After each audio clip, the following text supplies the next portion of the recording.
So think about history and every single generation since people were existing on this planet. There were hunter-gatherers, then it led to farming and agriculture, and communities started to build, and from communities, it led to kingdoms forming. And from kingdoms being formed, each kingdom was had a king and then had the landowners and people working the land. And so if there was a mutual beneficial exchange of survival, then the kingdom would flourish. But if the king became tyrannical, he'd start doing things to the people, overtaxing them. People would either overthrow the king or friggin' execute the king. Or if the king realized that there was a revolution that was about to happen, he'd take his stuff and flee before the people realized what they were doing and would go attack the king. And so these kingdoms, as they built up their defenses and their military and their battle strategies to take down other kingdoms, so there's two kingdoms that combine into one, take over the landmass and the resources, those kings taught their children. And those children were raised to also be king, from princes to kings, and spread the knowledge of how to rule over a kingdom. The peasants in those kingdoms were raised and taught their family how to farm, how to grow the crops, how to be useful for their community and for their society. They weren't taught how to rule over other people. The kings and their families taught their families how to rule over people. The farmers taught their family how to farm, and it can that passed down through generations. So as kingdoms got bigger and bigger and bigger and bigger and bigger, and more people and more people and more resources, kingdoms became nations. Nations have the same level of power dynamics. There are the rulers and the politicians and the ones who make the rules of the kingdom, and then there are the people who work in the kingdom. The concepts have not changed in thousands of years of taking other people's stuff for your benefit. It's just gotten better. And when the source of power, the king, can say, "Hey, if I use a middleman or a multiple middlemen, then the chain of command is still with me, but there's multiple stop gaps in between. So if people can attack the lower people, and that the anger and frustrations never goes to where the king is. The king has learned from thousands of years and multiple generations being taught and taught and taught, being in those family bubbles, how to rule over more and more people and more resources. And so once he realized that, oh, there's a revolution forming, he can just take some of his resources or all of his resources and then just F off to a different location and then just repeat the pattern over and over. The farmers, because I'm simplifying all the stuff from kings and farmers. There's the high class and then there's the working class, or the high class or the elites or the rulers, the kingdoms, whoever's at the top of the pyramid, and then the bottom of the pyramid, the people who just exist day to day. This level of power dynamic has been around for thousands of years. All throughout human civilization, there has been somebody who knows more or about a topic and has used that knowledge to control and manipulate others. But the people at the top, they enjoy slavery because slavery is how they make their resources more abundant. When you can control people, because resources are easy. An inanimate object is just that. You can move this around all you want, so you have full control over an inanimate object. But a human being with their own mind, now that's another object, but it's much more complicated. Now you have to strategize more of the useful objects, and once you get those established, then you can manipulate the people who are working those in different locations from a distance. So let's go French Revolution. There were multiple kingdoms, multiple peasants, multiple farmers who kept getting taxed in oblivion, and so there was an uprising. And these kings needed to come down. They needed to be offed. They needed a lot of correction from the people. And so the kings saw other kings getting beheaded and executed and the revolution taking advantage. And the other kings that were smart go, oh, I don't want that to happen to me. They're going to grab as much as their wealth and their family and their resources and then F off to some unknown location that the masses can't follow them to or can't afford to follow them to. And so they take their power and resources and knowledge and move to a different nation, take over that nation, build up their knowledge or their ruler and their kingdom all over again with a new family with their wealth. Or they went off into a little pocket in of nobody and use their resources to live to the end of their days happily ever after, so to speak. That's the best case scenario. They take their stuff and they piss off from history and nobody knows about them. Wonderful. You hurt the people and they didn't take accountability and then you effed off and you didn't hurt anybody else. That's what we want to hear, but that doesn't happen here. But as history and technology and information distribution got better and better over time, because that's just naturally how people and technology and ideas work, we build upon other ideas. We learn from the history. We look at where we're at today, and from that learned history, we go, hey, let's do this better than what we previously did because there was a lot of bad things happen. And so you build upon, build upon, build upon, build upon until we get to society of today. It's the same concept. The ruling class and the working class are at odds with each other all the time because the ruling class doesn't take accountability. I also have left out a huge part of history, which is religion. Religion has been this little mitosis of an idea that grew from a ruling class where some guy who was wealthy and intelligent and had status went out all alone into the mountains, meditated, prayed, fucking did whatever he did, came back with a list of ideas and said, hey, masses, people, collection of people, I have ideas from God. He talked to me all alone. Trust me, bro.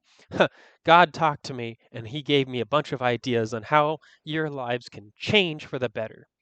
Sounds like politician speak. If you vote for me, I'll do some things that will benefit you. And then you vote for him. He goes, I didn't say that. Does things for himself that don't benefit you, and then you get quashed even more.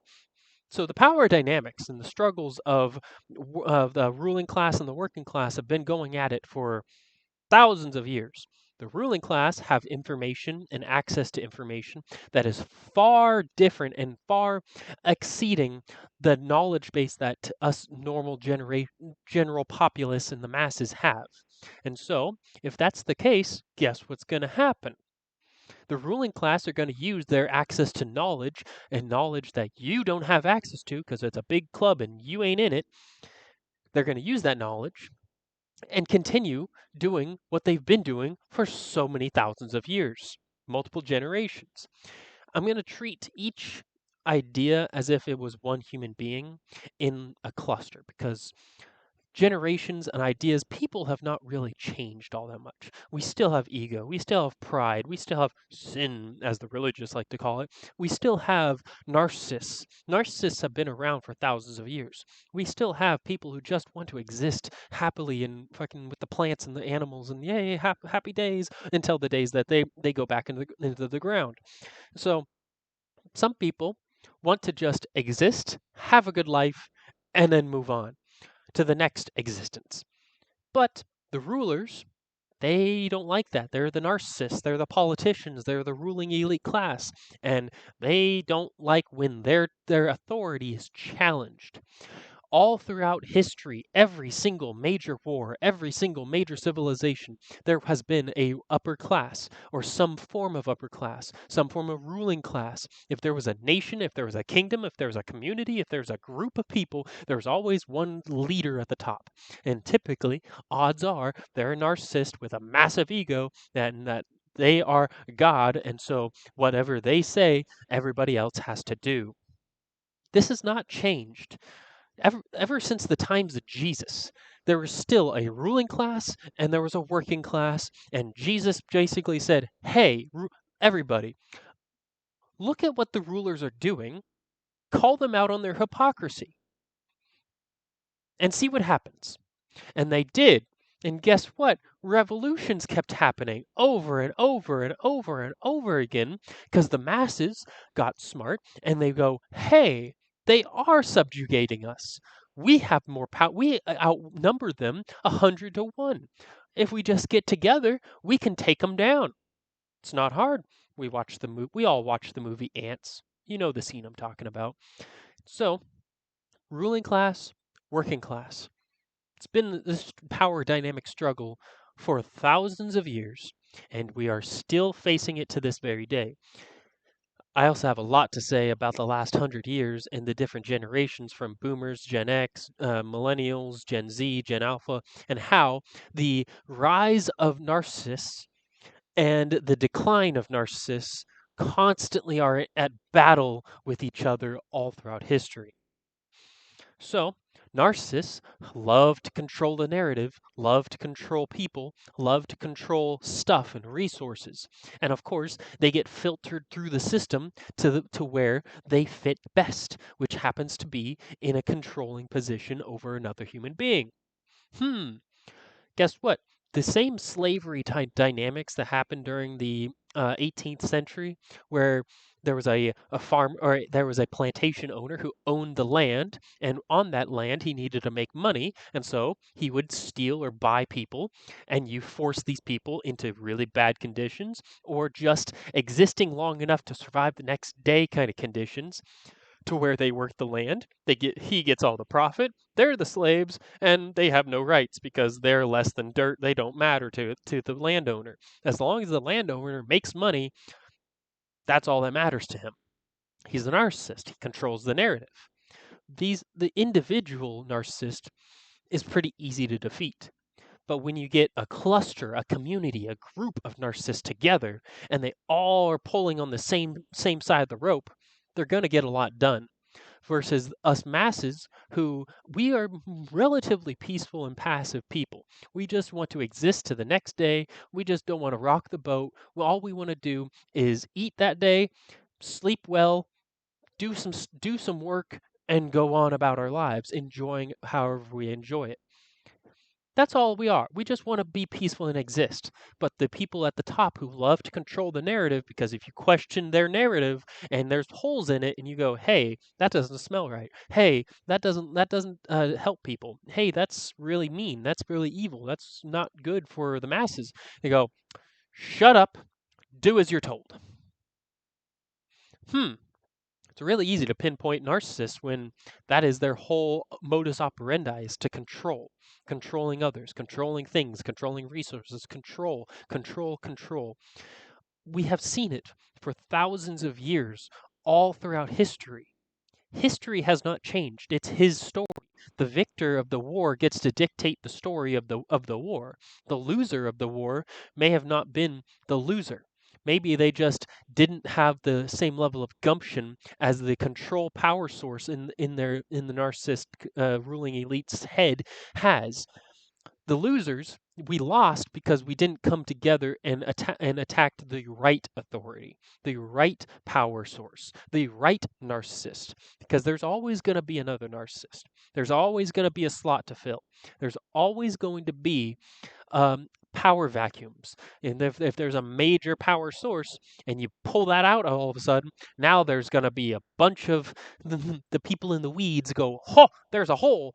My turn. I'm going to take and fill it." Because narcissists will filter themselves to their corresponding positions. Throughout history, every single time a narrative is questioned, there is revolution. When the revolution happens, there's a toppling of the government, or there's a change in the control structure. There's a change in history because his story no longer makes sense. His story, the one who controls the narrative, no longer can manipulate the masses under his rule. And so there's a whole governmental shift, there's a whole societal shift, there's an entire shift to something different. This has been happening for thousands of years. We have not once figured out where it's coming from. And it's the same story on repeat. Every generation sees the failures of the previous generation and go, "Hey, I don't like how this is operating. We should change this." This has been going on since hunter-gatherer days. If there's a clan leader in the community and he's going, "Hey, I want more," and people go, "But we have enough. Why do you want more?" He goes, "I want more," and he becomes a warlord and takes over a fucking neighboring community. It hasn't that level of power and that seeking of power has not changed. It's just gotten smarter and better at hiding. But the power is still there.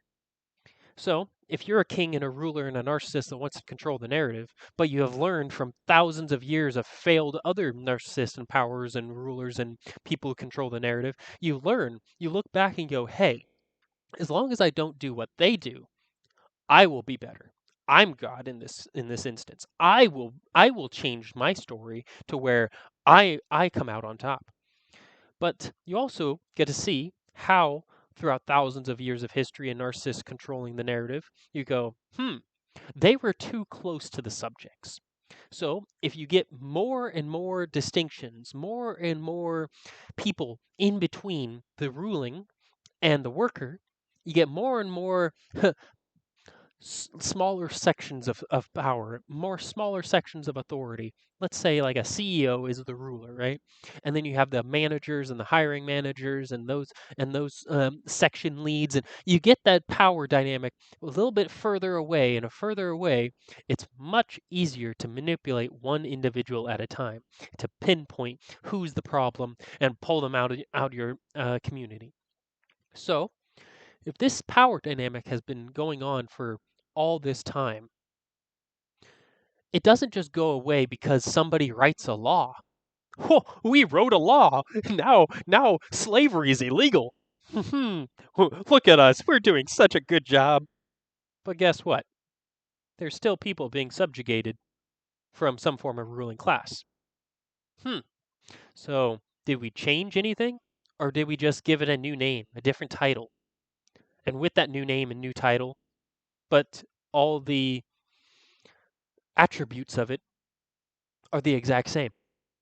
Nothing's changed. We don't call it slavery anymore. Now we call it wage earners. Ho ho! Big difference, guys. Let's go. Slavery's illegal. But you just repackage it, put it in a different narrative, distribute it out to the populace, and they're just going to go suck it right up because it looks different. Okay. So what I'm saying is narcissists have been around all throughout history. But now we have the modern terminology, we have the studies, we have the metadata, we have the information, we have 2,000 years of history to study from. And we go, "Hey, I recognize where this person's coming from, and I don't like it. Now it's my turn to change the narrative." Again, one falls, two more takes its place.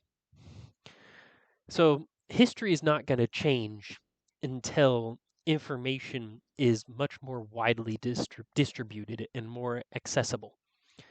So this is where the power dynamic of public and private come into play. And I'll save that for another video.